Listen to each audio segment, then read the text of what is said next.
Hey guys, what's up? Welcome back to our YouTube channel TechUp. In this video, we will learn on how to log into your UVU Student Portal. So let's get started. First, open any browser that you like. Then in the search bar, type in my UVU, then hit enter. Then tap on the website having URL as my.uvu.edu. In my case, it's the first one.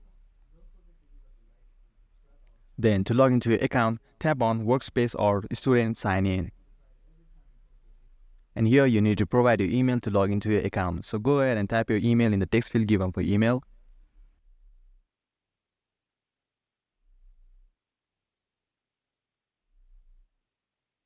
Then tap on the next button. Then you need to provide your password to log into your account. When that's done, tap on next. Then you will be able to log into your account successfully if you got your credentials correct. And guys, that was it. I hope you found this video helpful. If you did, consider liking this video and subscribe to our channel TechUp for more contents like this. Feel free to drop any of your queries in the comment section below. I'll get right back to you.